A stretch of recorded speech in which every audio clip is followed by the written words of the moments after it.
un artista que se forjó a fuego y golpe. Convirtió el hierro, un metal frío y duro, en su arte. Moldeó a niños de la calle y los transformó en seres productivos. Sus obras se pasean por el mundo majestuosas y perduran en el tiempo.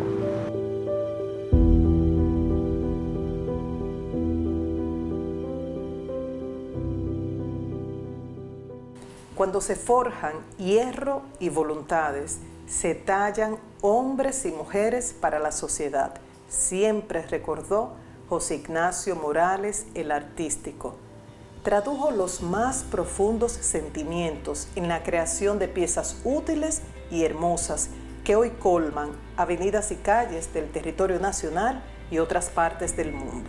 Fue en 1976 que su nombre comenzó a brillar al trabajar con diseñadores en el Hotel Casa de Campo en La Romana, su ciudad natal.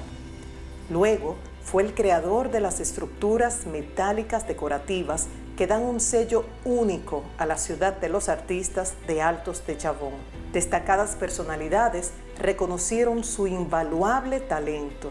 Importantes cadenas hoteleras nacionales e internacionales se sumaron a la devoción por la cimera creación del artístico.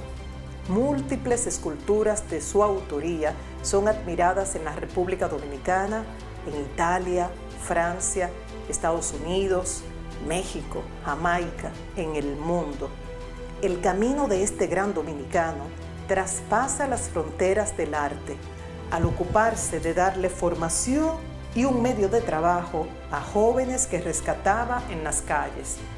De ahí que el artístico creara la fundación de la empresa Decoraciones Metálicas. Simultáneamente inició la Escuela Libre, como novedoso y único centro de educación técnica y artística en el país, capaz de vincular la educación con el trabajo productivo. Su sello no tendrá fin y su legado correrá al mundo con su arte, imponente en el tiempo, inspirando a los que forjó a continuar su obra. ¿Qué significa ser la esposa de José Ignacio? Bueno, significa tanto. ¿Qué palabras faltarían? Pero significó mucho para mí. Sobre todo formando una linda familia. Mis hijos, sus hijos. Yaina, en tu caso, ser la hija de José Ignacio. Modestia aparte, la preferida. Pero señores, no nos busquen problemas con los demás. No, son 6 hijos, o sea, tendríamos problemas con los otros 5. Y cada uno era especial. Oh, pero mejor digo así. yo, porque así yo lo sentía. Porque así, yo siempre he dicho, uno da lo que quiere recibir. Y como para mí era mi todo, yo entendía que para él yo era su todo. Aunque todos tenemos algo especial. Pero yo lo sé. Wow. José Ignacio. Para mí siempre fue un gran reto, porque él siempre esperaba de mí algo, siempre esperaba algo nuevo, siempre vivía enseñándome, siempre vivía inculcándome valores. Yo siempre estuve con él a su lado desde que nací hasta su final, siempre estuve ahí, siempre fui el que más estuvo apegado a él, el que él más dirigió. Y me inculcó bastante valores, bastante principios. Y para mí es un gran reto, siempre fue un gran reto. Siempre él andaba innovando, exponiéndose siempre a un nivel que nunca pude llegar a alcanzar.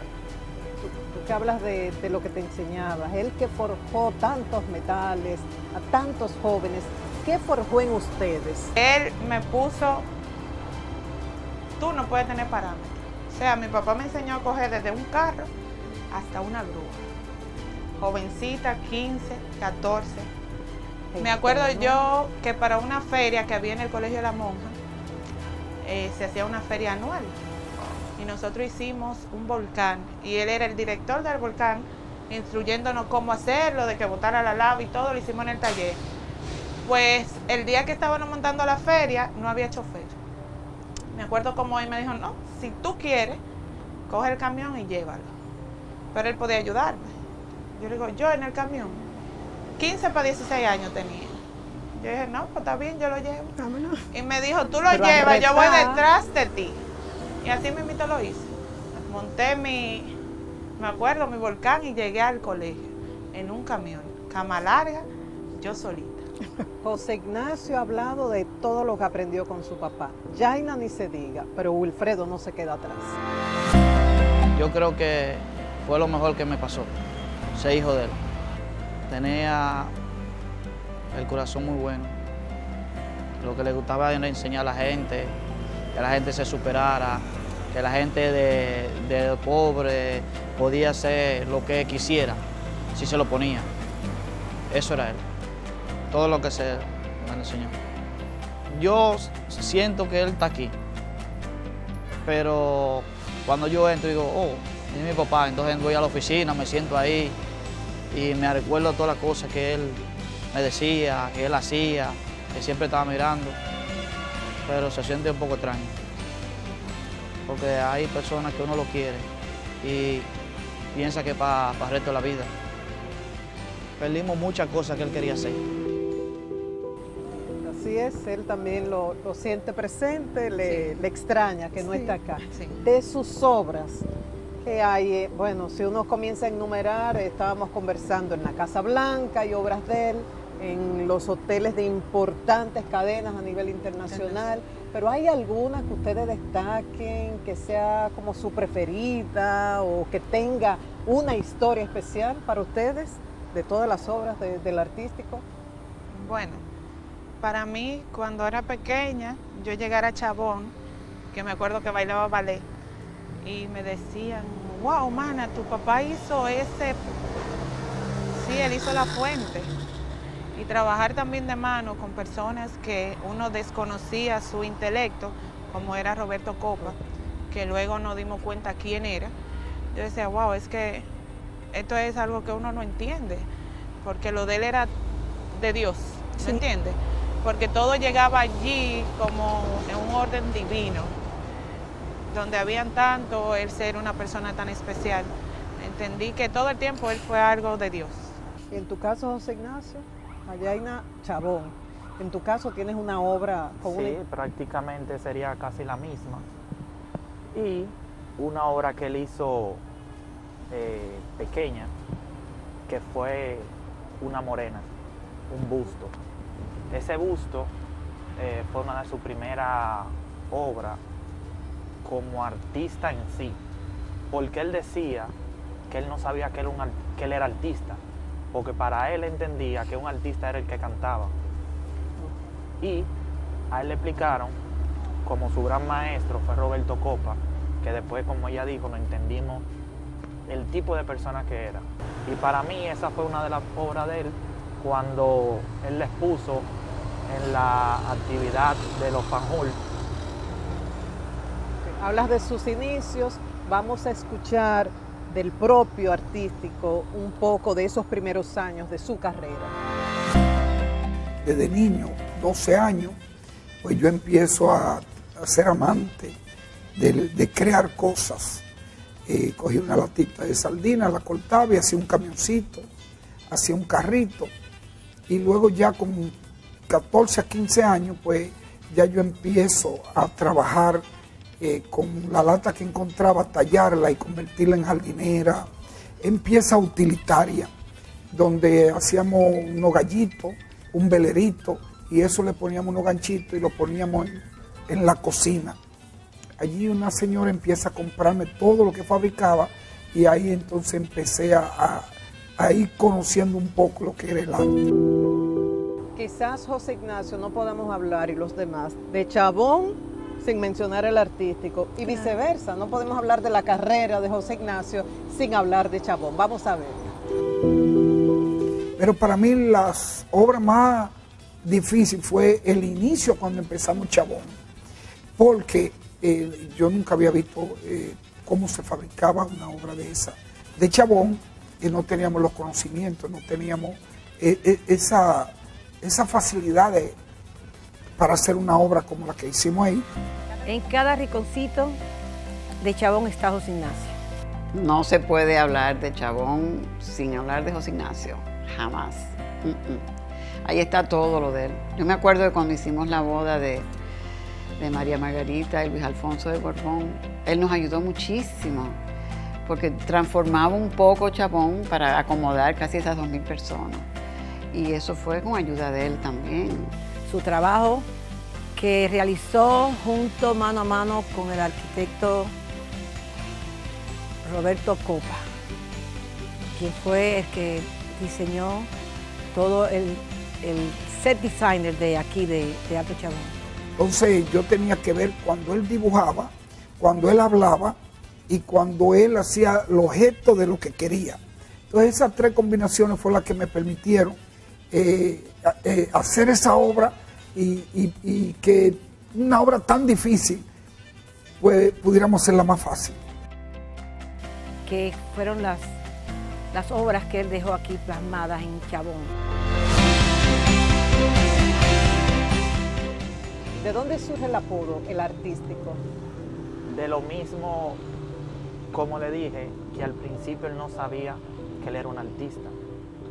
Y la persona le decían, el artístico. Y Ariel Estorniol, me Tú eres un acuerdo, artista. exacto.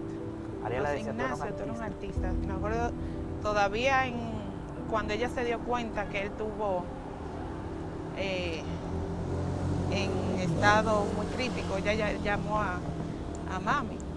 Y una de las palabras que dijo, él es un artista, él no es político. No tenía que... Y eso me duele porque él entró a la política. Ella le achacaba que es una ley de vida. Y eso no lo podemos determinar ni por política ni por arte, sino eso es el tiempo de Dios perfecto y él es el que sabe. Pero ella entendía que no debió porque él era un artista, su artista, como ella decía. Gran artista y muy trabajador. ¿Tenía tiempo para los amigos? Pues sí, él compartía, él distribuía bien el tiempo porque él entendía que sus amigos también eran importantes. Sí. Hay uno que dice que es casi su mejor amigo, se considera como hermano. Me imagino que ya ustedes saben quién es, ¿verdad? Sin recelo, porque ahí hay unos celos. Bueno, digamos uno de los mejores. Exacto. Ricardo Bello. Un hermano que me dio la vida. 2 muertes a mí me han conmovido. Mi padre.